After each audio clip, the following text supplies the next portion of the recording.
Jornalismo, debate sobre temas que você normalmente não encontra na mídia convencional, participação popular, música de qualidade e muito mais. Web Rádio Censura Livre, a voz da classe trabalhadora.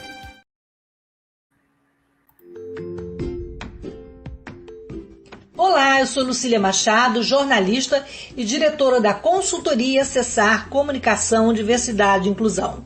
Este é o podcast Acessando Lucília, que você ouve e assiste todas as terças-feiras, a partir das 18 horas, na Web Rádio Censura Livre, pelos canais do Facebook e do YouTube. Fique com a gente!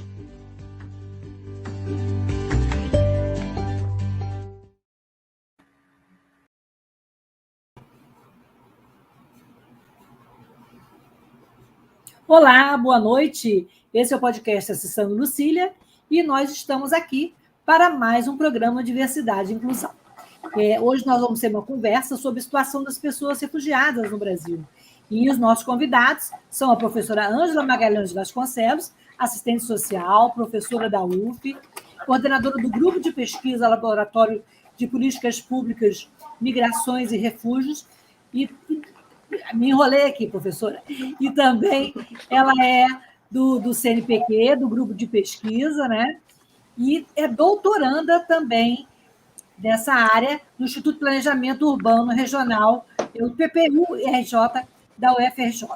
E, além da professora, nós vamos receber aqui também o Bob Haitiano, já estou com intimidade com o Roberto Montinati.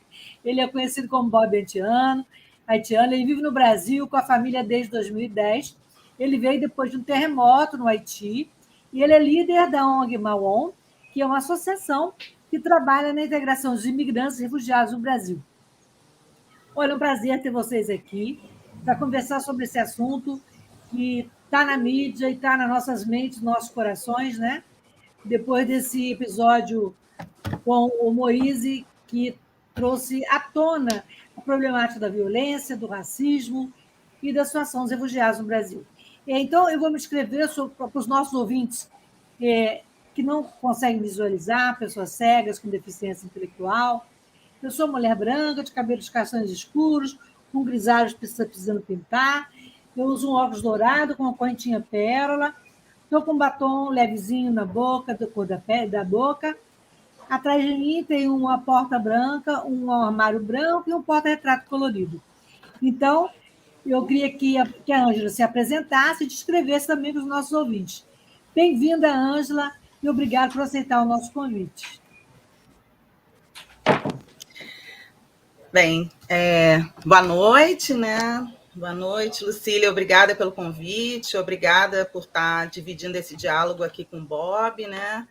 E agradecendo também aqueles e aquelas que nos assistem, né? Bem, Lucília, né, nos fez uma provocação aí de estar colocando alguns elementos importantes, né, nesse triste episódio, na verdade não só triste, mas esse bárbaro, né, essa barbárie que ocorreu com Moise, né? Então, acho que é importante dizer que esse fato, né, ele deixa transparecer uma série de problemas que as pessoas refugiadas, imigrantes humanitárias, solicitantes de refúgio, retornados, enfim, uma série de imigrantes mais vulneráveis passam, né? Então, para isso, eu achei que seria interessante a gente colocar esses elementos, começando a destacar alguns dados, né, que foram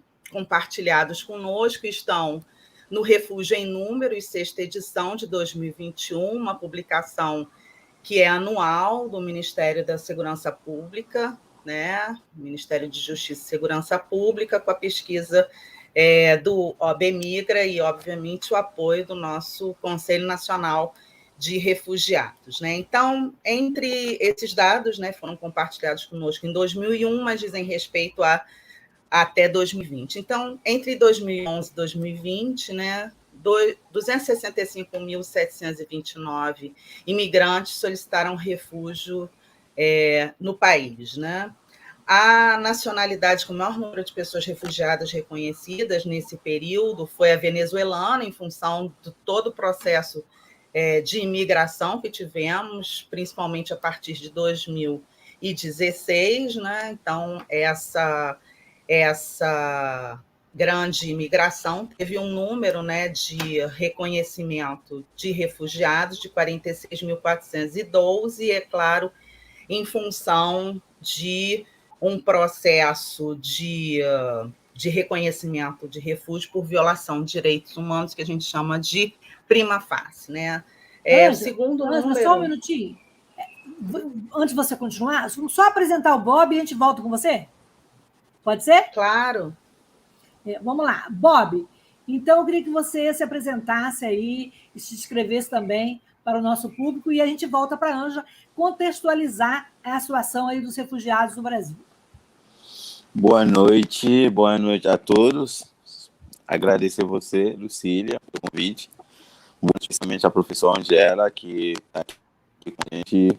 Estou aproveitando para a gente se ver, mesmo a gente tem espaço para se comunicar, para debater rede em conjunto. Esse momento, a Covid faz a gente ter um fácil. Bom, eu sou haitiano, Bob. Eu cheguei no Brasil em 2010. Então, quando eu cheguei no Brasil, eu fiz uma solicitação de refúgio, porque o Brasil não teve lei sobre imigração atualizada. A lei da migração do Brasil foi aquela lei da ditadura, que era um imigrante como uma ameaça. Então, quando eu cheguei com minha família no Brasil, não teve nenhuma condição jurídica que enquadrar para eu poder solicitar um visto, para eu poder ficar com minha família. Então, de 2010 até 2016, eu fiquei como militante, trabalhando política pública, voluntário, começar a articular com ações que sempre ajuda, especialmente a comunidade haitianos no início, porque teve muitos haitianos de 2011 até 2014, 2015. Então, eu demorei 6 anos, até junto com esse RED, onde a professora também é membro, esse RED nacional, primeiramente, RED estadual, cada estado, onde as instituições que têm interesse nessa temática se juntassem, como a OAB, a Caritas, a Subsecretaria de Direitos Humanos, a carreira acadêmica, onde a professora é enquadrada também entrar como universidade, como pesquisador, a ONU, seja o IEM. Então, esse espaço se chama CEIPAM, que é o Comitê Estadual, facilita a gente conseguir colocar os problemas sobre essa temática migração e refúgio e correr atrás da solução. E através desse espaço, junto com algumas entidades da igreja, da sociedade civil, a gente conseguiu lutar até o Brasil com a nova lei sobre a migração que saiu em 2017. Então, através dessa nova lei, eu também tive direito de tirar minha permanência, minha família, e a partir de 2017, os olhares ficou um pouco diferente no sentido de imigrante não é uma coisa qualquer que está aqui, que tem referência jurídica, qualidade, que definir todos esses processos, seja se trata de um refugiado e seja é um imigrante com outro estatuto, porque talvez as palavras são parecidas, mas não. Um refugiado é uma pessoa, talvez, que... Um refugiado é uma pessoa que tem que responder a um critério da ONU, no sentido de a pessoa sair com uma ameaça de violência, um país que está em guerra, alguns problemas de linha. Esses critérios faz algumas vezes, tipo, um congolês pode ser refugiado no Brasil, mas talvez um haitiano não vai ser, porque o caso do Haiti se considera um caso humanitário. O visto do Haiti pelos haitianos é um visto humanitário. Então, tem vários processos, tem outros países que não vai ser considerado como refugiado, mas depois pode entrar com pedido de permanência. Então, é um imigrante, mas não refugiado. Mas, de qualquer jeito, todo mundo está sofrendo a mesma coisa, todo mundo está na luta para sobreviver do mesmo jeito. E, nesse sentido, que faz nosso irmão, eles atrás de vida, atrás de lutando para viver com a família dele, e ele acabou perdendo a vida dele desse jeito muito babado. Primeira coisa que eu deveria falar é: a gente tem que, tipo, não pode nem começar a falar sem falar esse tipo de coisa, não pode acontecer mais na sociedade brasileira, porque é feio. Ok, eu vou passar a bola de volta para a Ângela, ela acabar de contextualizar, e depois eu queria, Ângela, depois do assassinato do Moise, né, o Comitê Nacional para os Refugiados criou o Observatório de Violência contra Migrantes e Refugiados para acompanhar as denúncias, né? E assim, e antes disso, que instrumentos já existiam antes para que os refugiados tivessem um suporte, uma vida, digamos, uma vida mais digna no Brasil, Ângela? Você pode contextualizar aí a sua fala e também dizer, falta política pública para incluir os refugiados como cidadão brasileiro, como um cidadão nesse momento no Brasil, né? Com toda dignidade e respeito? Eu vou, enfim, continuar um pouco, né, a fala e incluir essas questões que você coloca, né? Bem, então, assim, eu estava falando um pouco, né, das pessoas refugiadas reconhecidas nesse período de 2011 e 2020, o grande número de venezuelanos reconhecidos prima facie, em seguida os sírios e depois os congoleses, com 1.050 congoleses reconhecidos com status de refugiado. O Bob falou muito bem, quer dizer, a gente tem o status de refugiado perante a legislação, o Tratado Internacional e a Convenção de 67 sobre refugiados, e depois também aqueles refugiados reconhecidos a partir da violação dos direitos humanos, e que, enfim, o Bob já colocou, e, enfim, no ano de 2020, o CONARE analisou 63.790 solicitações de refúgio, né, o maior volume da década. Isso não significa que tenhamos, né, um número enorme de refugiados, solicitantes de refúgio, né, nem chega a 1% da população brasileira, né? Eu acho que é importante destacar, até para outros elementos que eu vou trazer, que o CONARE reconheceu, né, nesse tanto de refugiados que eu falei, um percentual de homens 51,8%, de mulheres 46,7%, e predominantemente numa faixa etária de 25 a 39 anos de idade, que é uma faixa produtiva, né?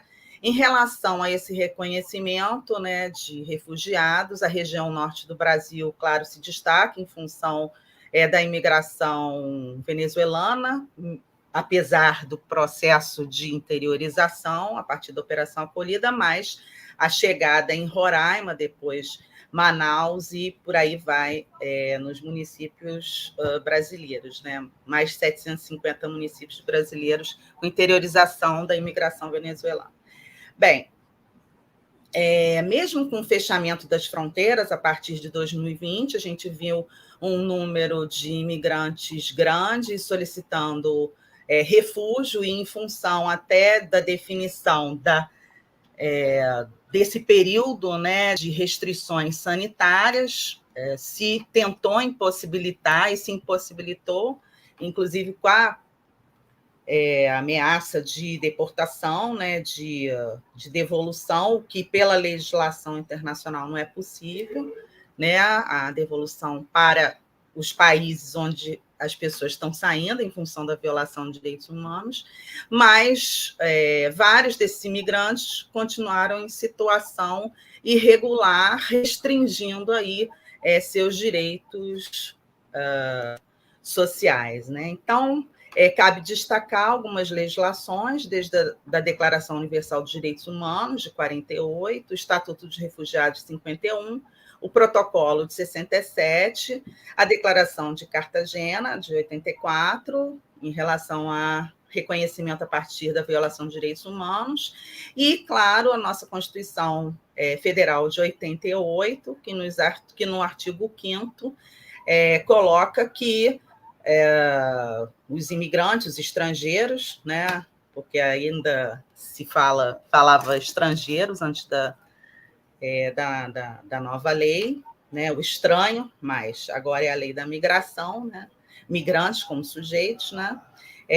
Os estrangeiros residentes no Brasil têm os mesmos direitos que os nacionais, né, os brasileiros. E isso para aqueles que têm o status de refugiado, aqueles que são solicitantes, imigrantes humanitários. Né? Bem, continuando, quer dizer, a gente tem também a lei do refúgio, de 97, e, claro, a lei de imigração de 17, que vão garantir aí os direitos sociais dessas pessoas refugiadas, imigrantes humanitários, solicitantes de refúgio e congêneres, né? Bem, e aí um terceiro elemento que eu acho que vai em direção, Lucília, ao que você coloca em relação a políticas públicas, né? Então, quer dizer, em relação às políticas públicas, essas pessoas têm todos os direitos iguais, né? Mas o que se vê é uma situação de precariedade, né? Vivida pelos refugiados e imigrantes no Brasil. E isso acentuado, obviamente, esse racismo estrutural, a xenofobia, que acaba se tornando um preconceito, porque não é algo que se dá num primeiro momento, mesmo reconhecendo, né, essa pessoa, se continua com essa xenofobia, né? E a aporofobia, que, na verdade, é a intolerância aos pobres, né? Então, essa sociedade brasileira, né, que para alguns é tão acolhedora, para outros tantos não é, né? Então, essa situação de precariedade, a falta de emprego e a situação das mulheres, em particular, com a falta de trabalho e renda, e a situação dos seus filhos, né? Então, muitas mulheres elas chegam no Brasil, né? Com filhos pequenos, né? Sem trabalho, sem uma estrutura, e como outras mulheres também, nacionais também, não têm creche, moram em locais totalmente precários, não têm trabalho, ou seja, vivem em vulnerabilidade e desproteção, quer dizer, buscam um país para proteção, buscam o Brasil, às vezes nem buscam, né? Acabam sendo uma única alternativa, né? Chegam num país por proteção e acabam desprotegidos, né? Então, cabe ressaltar também que nesse governo, né, a partir desse governo, nós vivemos uma intolerância ainda maior, né? Ou seja, essa intolerância, não sei se ela é maior ou ela ficou mais transparente no Brasil, né? Essa xenofobia, ela aparece de forma mais transparente, esse racismo estrutural, né? E aí também é importante ressaltar a situação do Rio de Janeiro como estado, né? E do Rio de Janeiro como uma cidade que é violenta, né? Quer dizer, não é de hoje, quer dizer, hoje nós podemos até observar um crescimento, né, da milícia, não só da milícia, mas da narcomilícia, né? Mas tivemos aqui períodos com o jogo do bicho, narcotráfico pesado e, enfim, a milícia a história é longa, né?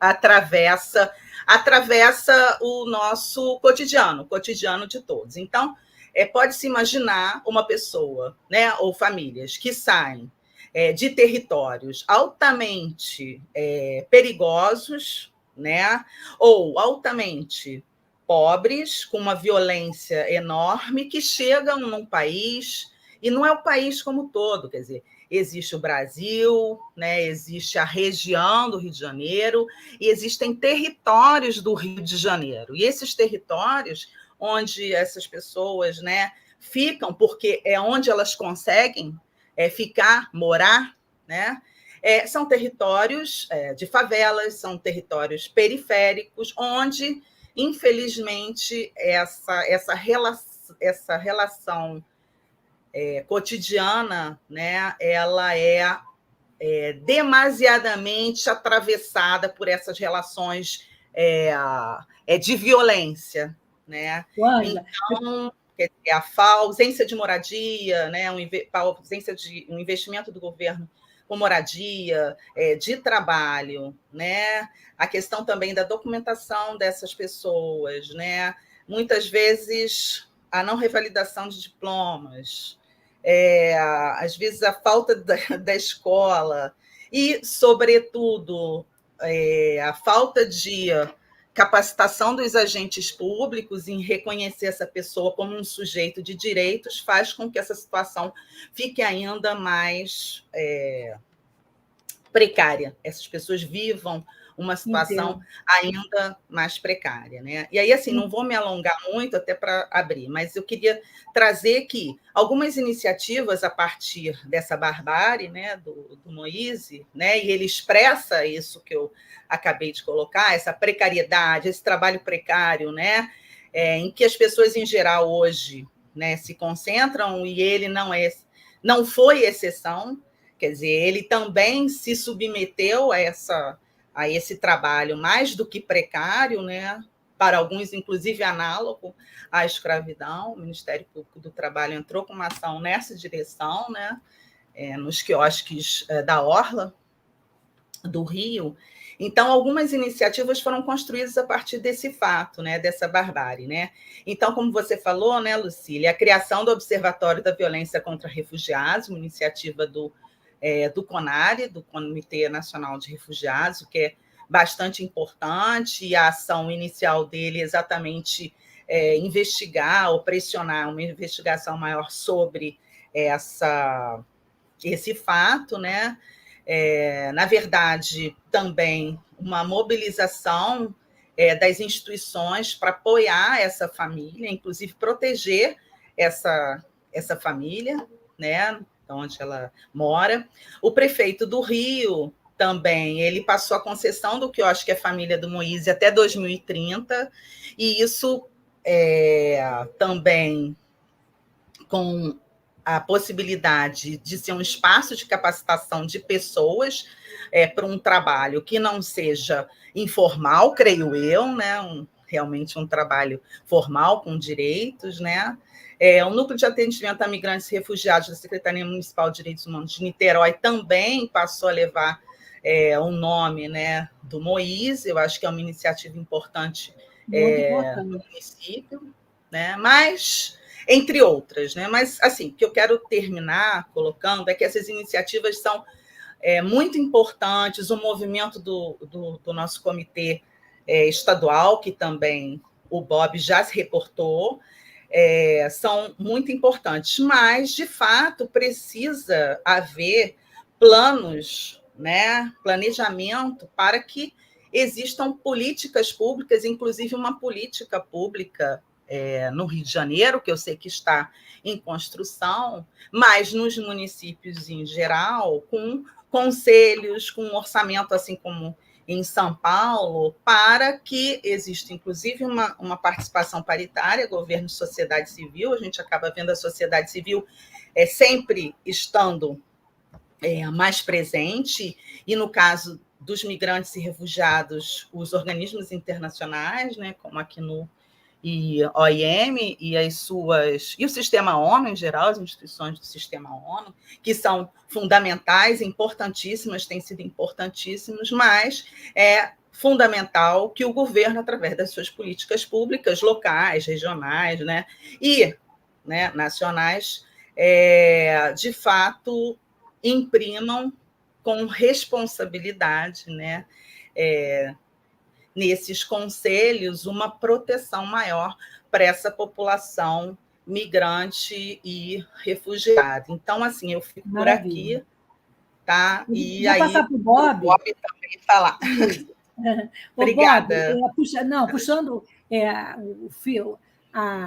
o fio da meada, né, que a professora Ângela trouxe, né, a gente sabe que, quando a gente estuda a política migratória brasileira, a gente vê que o Brasil não é tão amigável e aberto aos imigrantes quando o Estado brasileiro faz parceria nos fóruns internacionais, né, quando se coloca lá, e há claramente esse recorte de interesse por uma migração chamada imigração qualificada, né?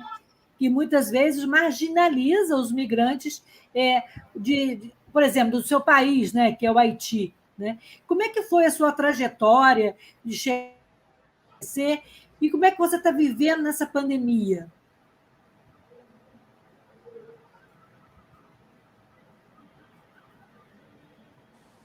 Para mim, como um imigrante, eu cheguei, como eu falei, eu cheguei no momento que o Brasil não teve uma lei sobre imigração que protegeu os imigrantes e refugiados.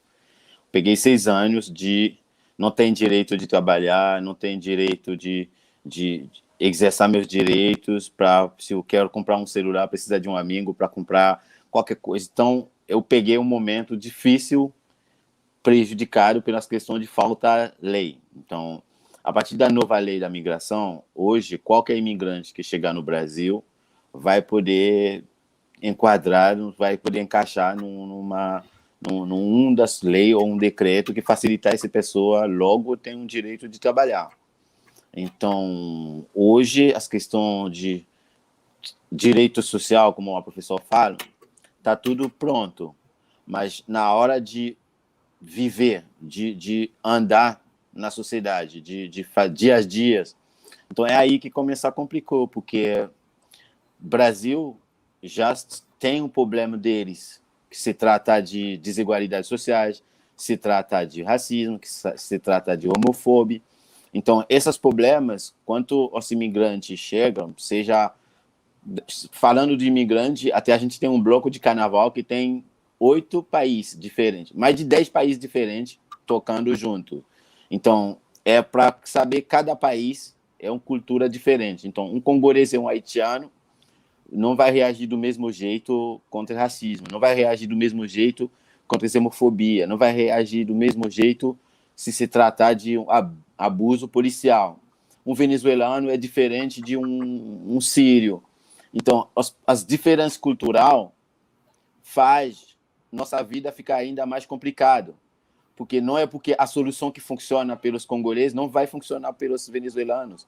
Mesmo as instituições da sociedade civil tem tudo, uma estrutura para ajuda, esse RED que a gente está falando, que tem ONG, que tem tudo, OAB, Defensor Pública, tipo, para poder responder em qualquer caso, mas cada caso é um caso, cada país, cada indivíduo é um caso, até nas leis, porque tem leis que aplica só para venezuelanos, tem alguns decretos é só pelos haitianos.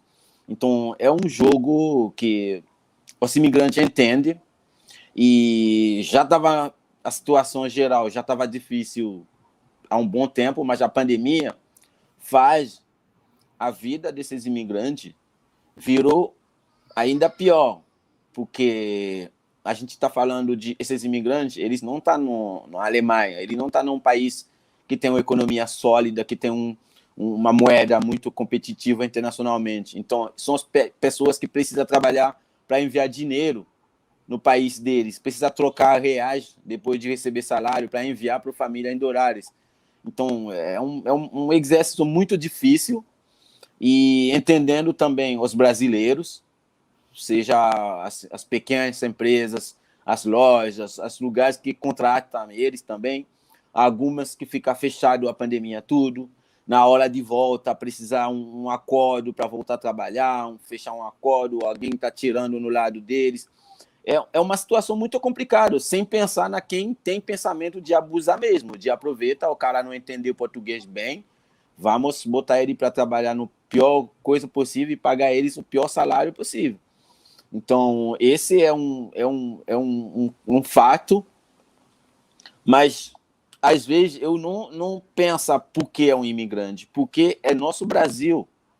Porque o que aconteceu com Moisés, para mim hoje, como imigrante, é duro de falar isso. Eu tenho relação com família, tudo bem, eu estou sofrendo pela família. Mas já tem outro caso de brasileiros que aconteceu que já me dá dói de cabeça, porque essas coisas eu não senti bem enquanto eu estou vendo esses abusos, crime, violência, eu me senti mal. Então, o negro que foi morto pelo vizinho policial, ex-policial, não sei o quê, é pior do que Moisés. Talvez Moisés reclamar uma coisa, Moisés estava querendo o cara entrar na casa dele, mata ele, está na terra dele. entendeu? O jovem que foi sair comprar pão e polícia está preso ainda, o jovem negro no Jacaré, é Brasil, é nosso Brasil. Então, não é uma questão de, porque ser congolês, porque ser haitiano vai. Faça pior porque você não entende, você não sabe Barra da Tijuca é lugar da milícia. Todo mundo sabia isso. Então, talvez um congolês jovem que não entende isso, que possa até chegar lá, dormir lá, frequentar pessoas lá, mas de Barra da Tijuca até Campo Grande, todo imigrante, todo mundo sabe, se você está vendendo uma bala, tem que pagar uma coisa embaixo da mesa para o comandante, para o chefão do bairro. Então, esse é o Brasil. E as questões da educação também tem brasileiro que me pergunta, olha, você está muito feliz aqui porque você está aproveitando a praia. Porque Haiti tem praia mais bonita do que Brasil. Haiti é no Caribe. A ilha Tataluga é no Haiti. Mas se a pessoa não saber, a pessoa não tem uma geografia, tem gente que fala para mim, você saiu de onde, angolano? Você fala, eu sou do Haiti. Lá na Angola é guerra. A pessoa não entende que Haiti é na América Central, é Caribe. Então, esse problema da educação faz as pessoas não entendem quem é um refugiado, não entende que esses refugiados, a maioria fala pelo menos 2 línguas. Quem vem do Haiti fala francês, um pouco inglês, crioulo e já está no português. Quem vem da Venezuela fala espanhol. Quem vem da África, da Gâmbia, da Nigéria, fala inglês fluente. Entendeu? Do Congo é francês. Então, só de línguas, da cultura, esses imigrantes são ricos, trazem muitas coisas pela sociedade. Então, a xenofobia talvez vem pelas essas coisas tudo, da ignorância das pessoas. E para terminar essa parte, como a Angela falou, para mim, o que aconteceu com Moïse? Muita gente está falando, olha o Brasil, olha o nosso Rio de Janeiro. Esse não é o Brasil, não é o Rio de Janeiro. Essa é uma tendência. Essa tendência talvez é maioria, porque se já tem dirigente dessa tendência eleito, a maioria pensa nesse sentido. Mas não é o Brasil, não é o Rio de Janeiro, porque Rio de Janeiro, o Brasil, os imigrantes estão vendendo na praia e comendo na barraca dos brasileiros, os camelotes na Iguaiana, senegalês, Iguaiana junto com pessoas que saíram da Madureira, vendendo junto, na luta junto, entendeu? Na obra, você está trabalhando na Copa do Mundo em 2014, todas as obras da Maracanã, o que todo Transcarioca, fosse construído para o imigrante e paraíbense, brasileiro que saiu no Nordeste, que vem trabalhar junto, apanhando junto. Então, tem uma categoria social brasileira que esses imigrantes encaixam juntos, então está passando a mesma coisa, seja racismo, seja preconceito no sentido de xenofobia, mas também na questão de desigualdades sociais. Com um salário de R$ 1.500, você vai poder pagar um aluguel de R$ 500, e o lugar para você pagar um aluguel de R$ 500 é lugar que tem tiroteio todos os dias. Então, a realidade da vida dos imigrantes, a gente não pode também ficar ingrato com a sociedade brasileira. Para mim, desde a minha chegada aqui em 2010, que está acolhendo, que está recebendo, entendeu? Imigrante não fala português na rua, imigrantes vêm trabalhar, mas não entendem onde pegar o ônibus, imigrantes precisam ajuda, tem ONG, todo mundo está ajudando, mas dias, o cara passar toda a pandemia, não conseguiu trabalhar, o dono da casa não expulsa ele, entendeu? Tem muitos imigrantes que ficam dívida, não sei qual compromisso com o dono da casa, porque todo mundo que está vendendo na praia, que estava vendendo na rua, a maioria são empreendedores, tipo com MEI, a maioria dos imigrantes está tentando se virar com a barraca de comida, com a barraca de artesanato, na rua vender óculos, os senegaleses, os congoleses, todo mundo fica quase esses 2 anos da pandemia sem trabalhar e deveria pagar conta, deveria fazer tudo. Então, tem uma relação boa com a sociedade, mas esse pensamento de matar o outro, quem não é americano, quem é Donald Trump não é bem-vindo, quem não é rico não é amigos. Então, esse pensamento, a gente sabe, a gente não é bobo, a gente sabe onde que vem esse pensamento, e a gente sabe quem são nossos amigos também. Os movimentos negros respondem muito bem.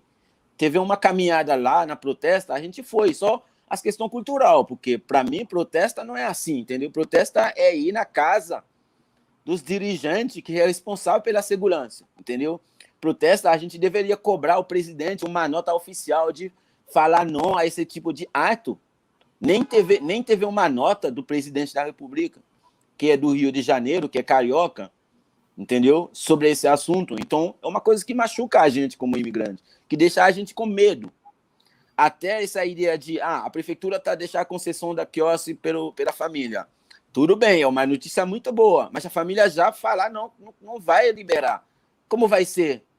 Vai ser uma guerra? Vai ser na justiça? Como vai ser? E como a gente vai aproveitar esse bairro preconceituoso também, que não é nosso lugar? E tem muitas coisas que a gente está analisando também nesse caso, para a gente poder tirar muitas horas, aprender muito, dá para aprender Bob. muito. Com certeza, Bob. Eu quero que a Ângela comente a fala do Bob, mas a gente tem que fazer um rapidinho intervalo para falar da nossa rádio. 30 segundos e a gente volta com a professora Ângela Vasconcelos e com o Bob Haitiano, ok? Vamos lá, Antônio. Acompanhe a programação da Web Rádio Censura Livre no site www.clwebradio.com, no aplicativo exclusivo para ouvir rádio no celular, tablet e Smart TV. A emissora também está no Radiosnet, um dos maiores aplicativos para esta finalidade, na nossa página no Facebook e no canal da emissora no YouTube. Acesse o nosso canal escrevendo youtube.com/c/censura livre, tudo junto. Inscreva-se no canal e acione o sininho para receber as notificações de novos vídeos. Web Rádio Censura Livre, a voz da classe trabalhadora. Para manter o projeto da Web Rádio Censura Livre de uma mídia alternativa, buscamos apoio financeiro mensal ou doações regulares dos ouvintes, de amigos e parceiros, já que não recebemos recursos de grandes empresas, políticos ou partidos. Seja um apoiador regular e ouça o agradecimento no ar durante as edições dos nossos programas. Sua ajuda é muito importante para nós. Enviamos prestação de contas mensal aos nossos apoiadores. Temos uma vaquinha virtual permanente. Anote o endereço virtual apoia.se/clwebradio. apoia.se/clwebradio. Saiba mais sobre a emissora no WhatsApp 21 96553 8908. Web Rádio Censura Livre, a voz da classe trabalhadora. Então, voltamos aqui ao nosso bate-papo com a professora Ângela Magalhães Vasconcelos e com o Bob Haitiano. Ângela, você podia comentar aí as colocações do Bob em relação a esse crime, né, de xenofobia e também, acima de tudo, um crime de racismo, né, Ângela? Você está com o microfone fechado.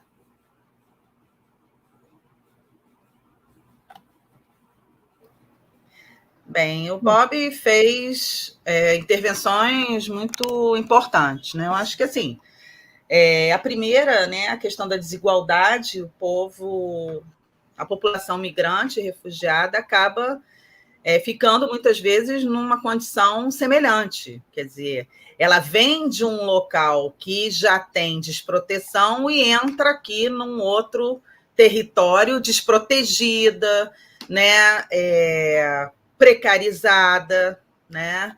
Então, acho que isso é algo para se destacar. Eu já havia colocado, em relação ao Rio de Janeiro, a questão da moradia nas periferias, né?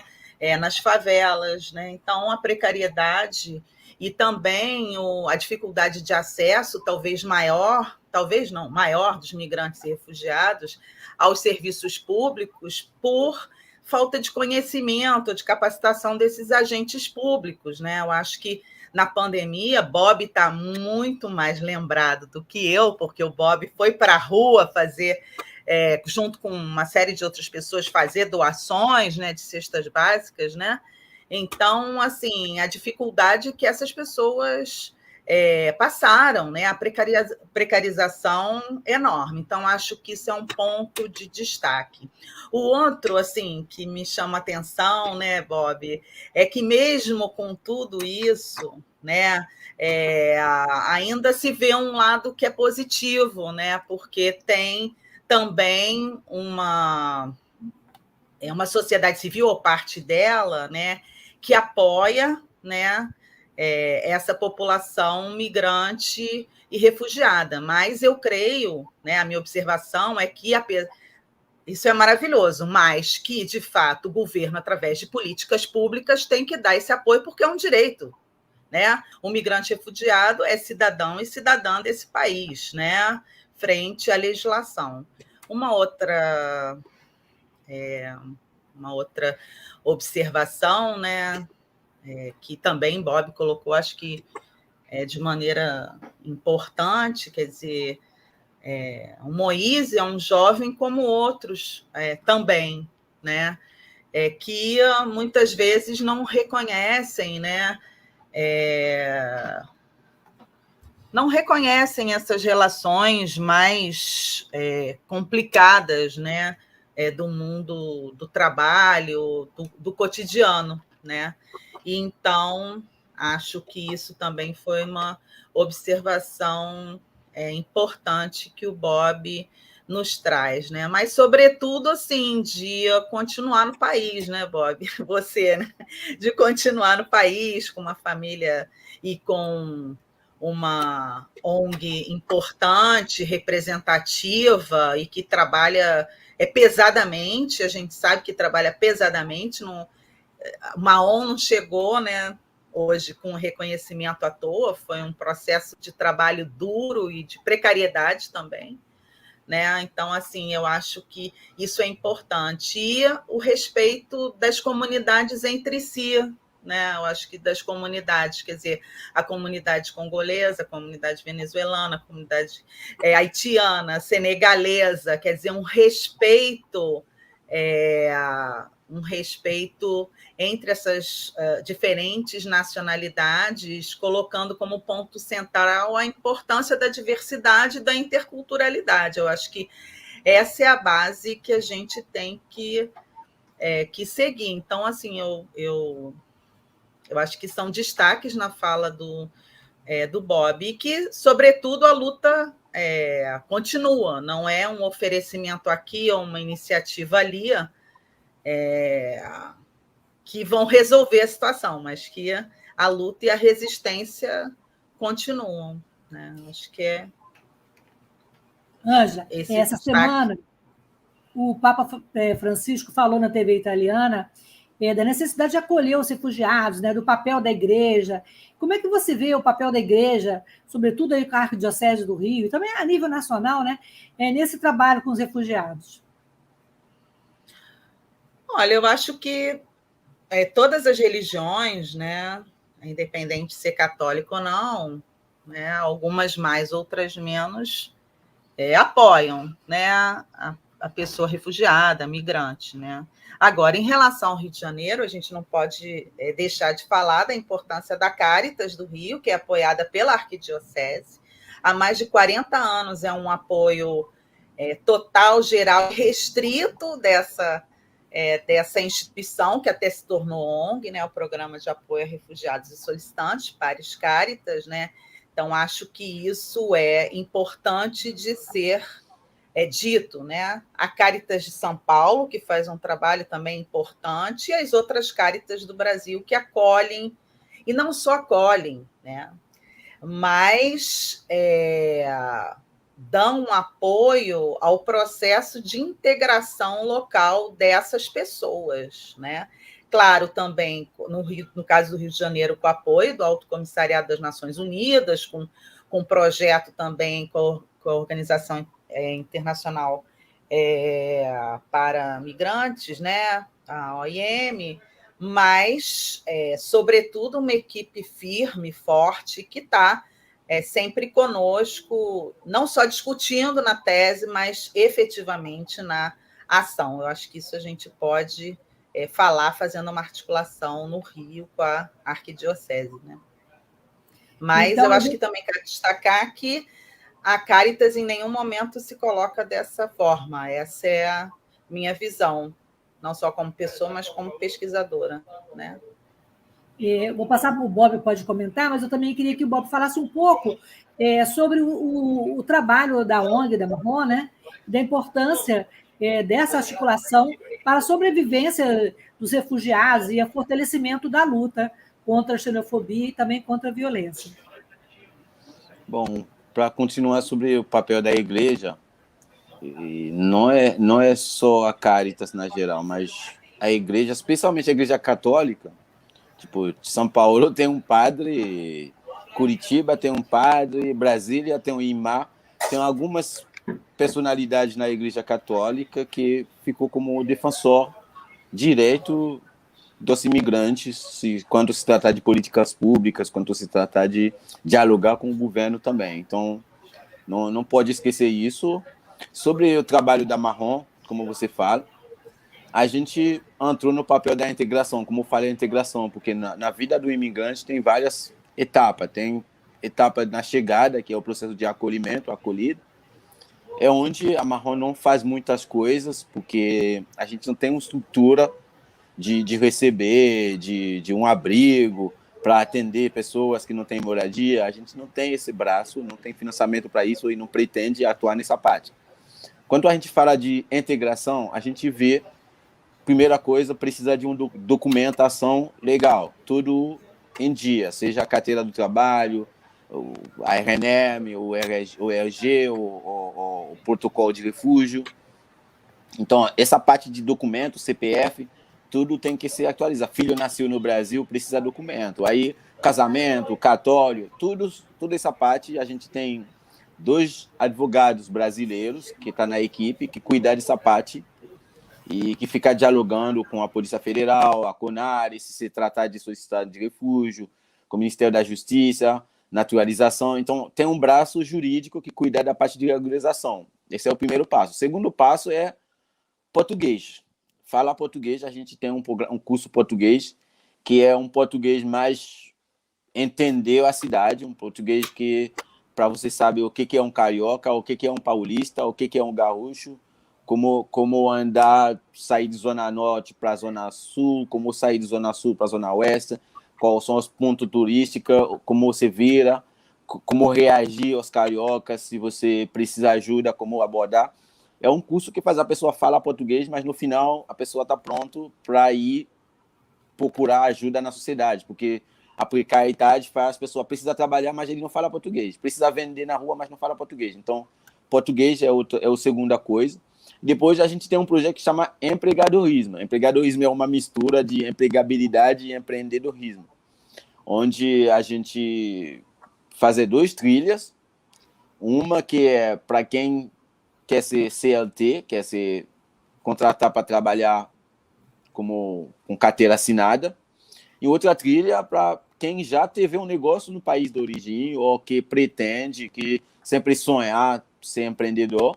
O Brasil oferece essa oportunidade com o Sebrae, com algumas parceiros, para poder abrir seu meio e poder montar seu modelo de negócio. Também tem uma equipe profissional brasileiros que faz essa parte pedagógica, tipo responsabilidade e dever dos MEIs. Então, as questões de um plano financeiro, um plano marketing para apresentar seu negócio, para ter um logomarca, para saber onde vende na cidade.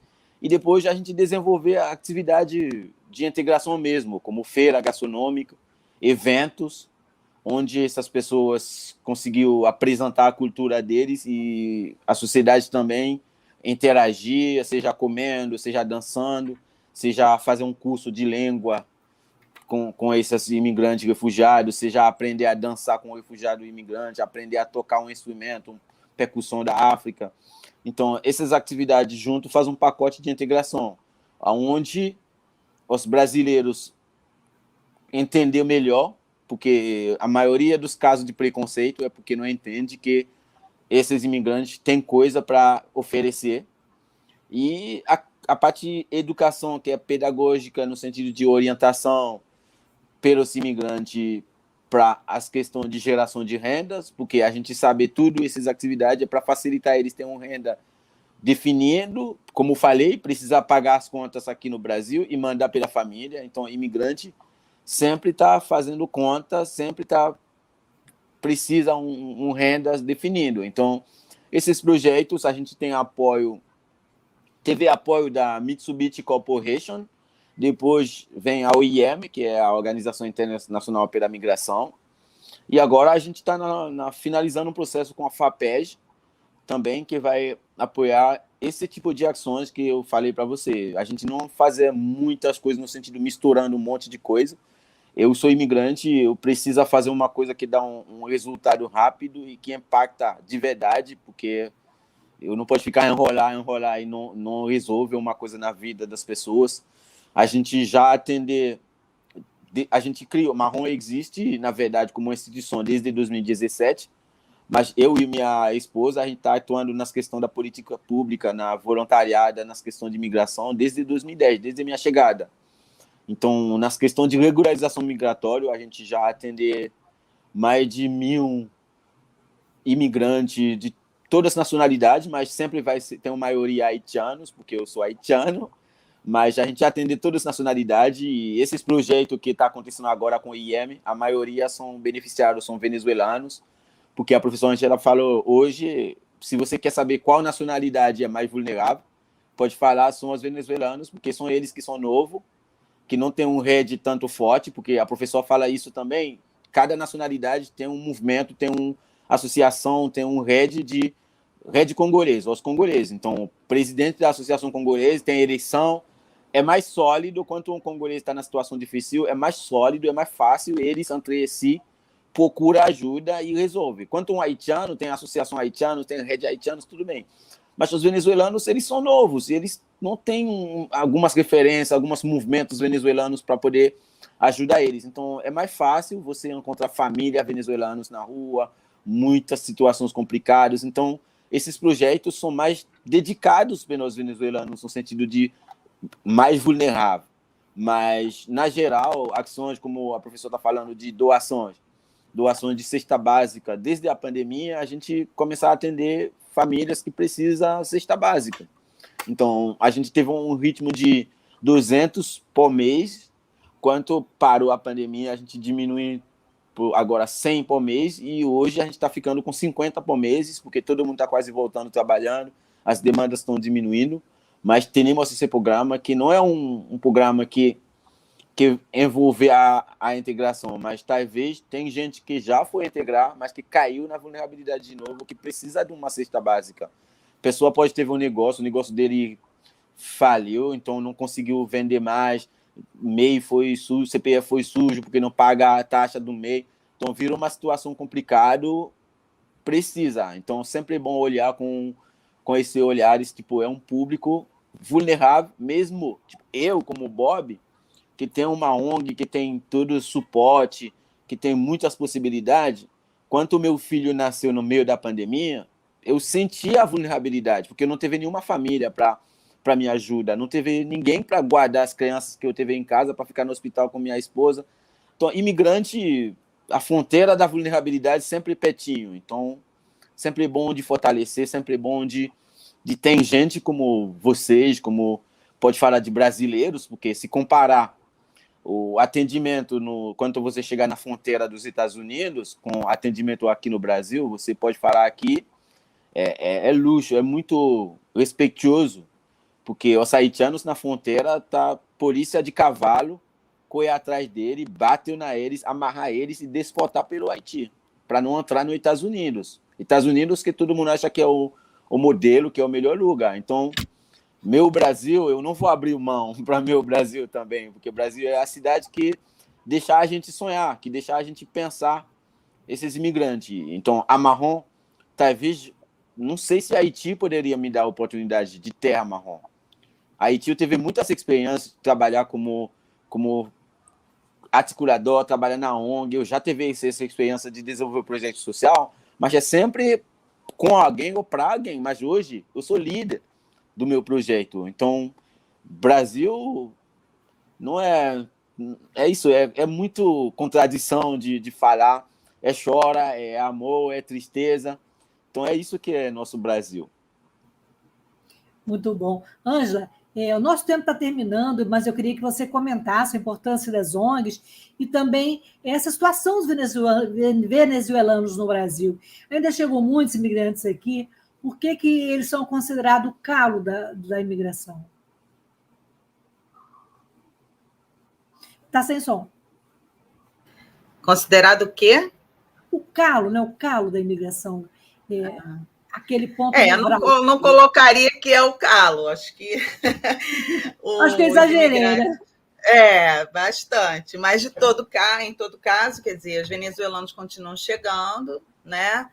A Operação Acolhida, desde 2018, ela faz o programa, está, enfim, envolvida no programa de interiorização, são 752 municípios já com venezuelanos, mas eu acho que é importante destacar que a experiência local ela é diferenciada para esses venezuelanos. Em alguns municípios e territórios dos municípios é bem sucedido. Então, no sul você tem cidades onde essa imigração, ela de fato teve uma integração local em função de um trabalho.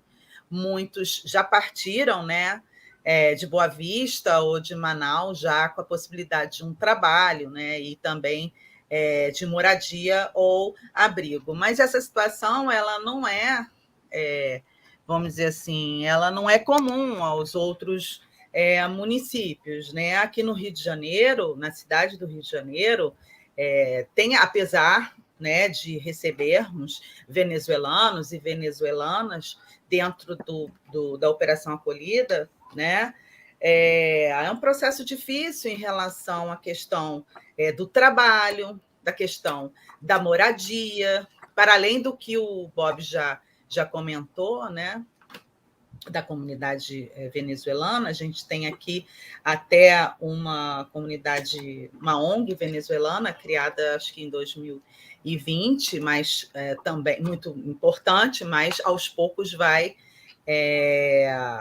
se organizando mais. Mas assim, cabe destacar que o município do Rio talvez não seja o melhor município, o mais adequado a essa interiorização. Acho que tem a questão do trabalho, a questão da moradia, a questão da violência. Não é à toa que alguns venezuelanos e venezuelanas, famílias, também queiram ou já tenham ido embora do Rio de Janeiro.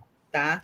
Agora, os venezuelanos, enfim, são muito bem-vindos e bem-vindas, assim como outros imigrantes aqui. Então, acho que isso é importante destacar.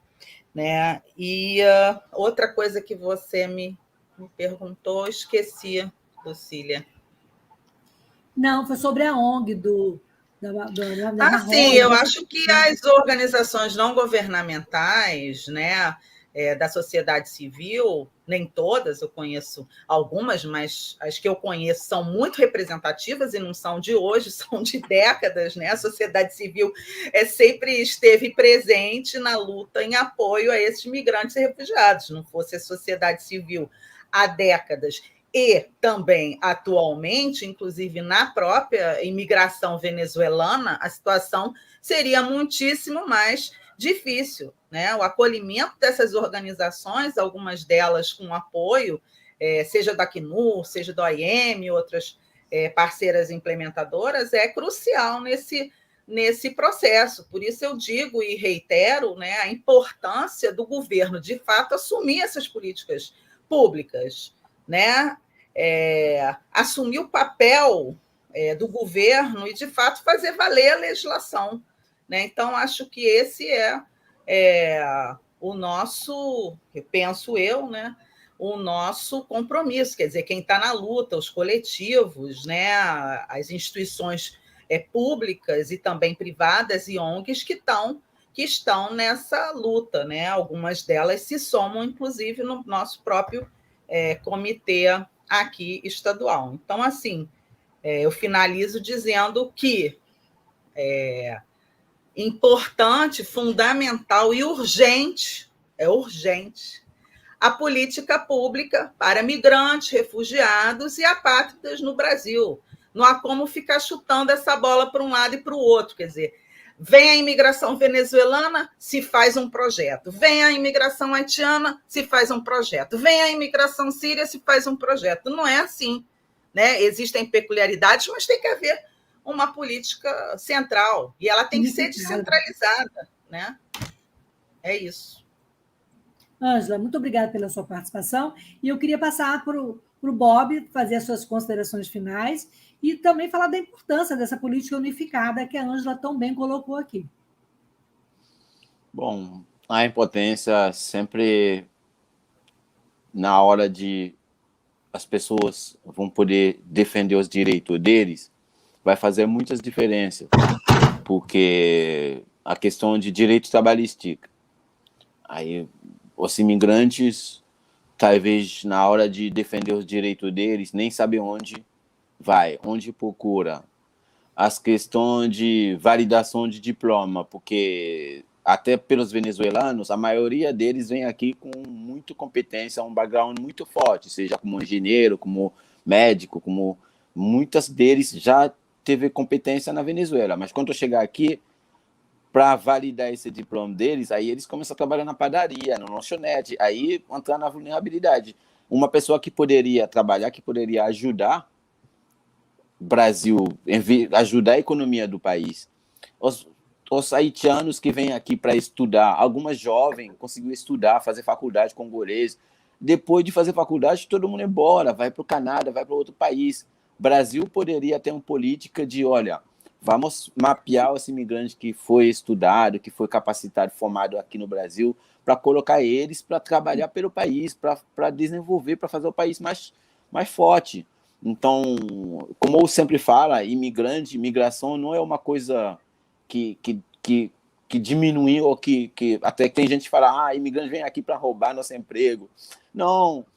Se você viu na Inglaterra, foi muito médico imigrante que trabalha no Covid.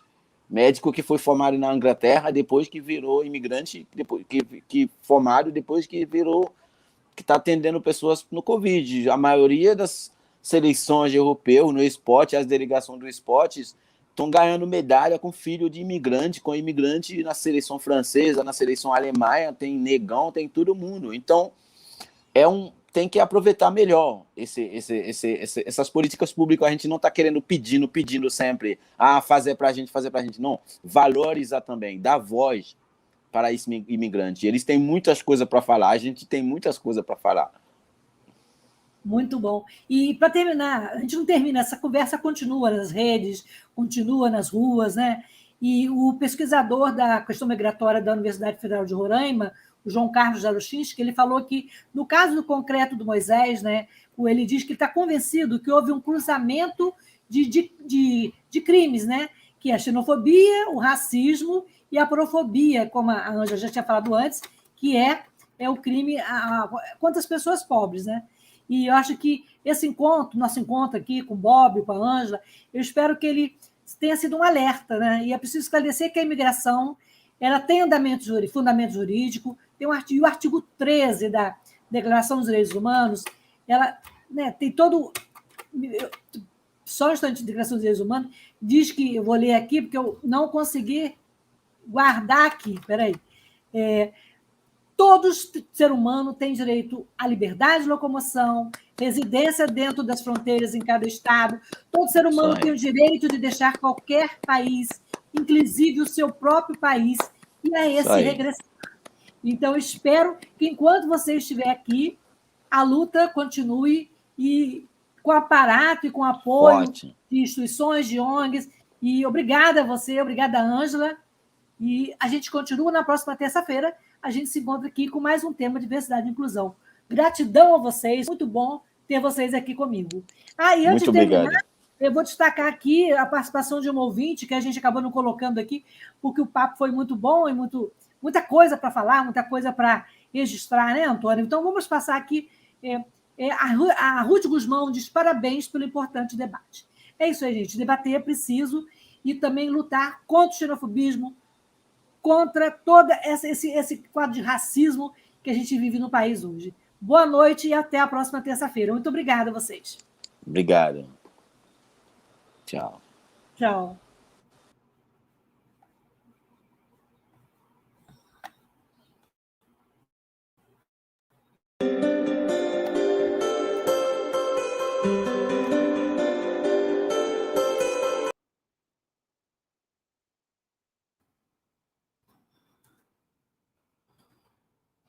Jornalismo, debate sobre temas que você normalmente não encontra na mídia convencional, participação popular, música de qualidade e muito mais. Web Rádio Censura Livre, a voz da classe trabalhadora. Olá, eu sou Lucília Machado, jornalista e diretora da consultoria Cessar Comunicação, Diversidade e Inclusão. Este é o podcast Acessando Lucília, que você ouve e assiste todas as terças-feiras, a partir das 18 horas, na Web Rádio Censura Livre, pelos canais do Facebook e do YouTube. Fique com a gente!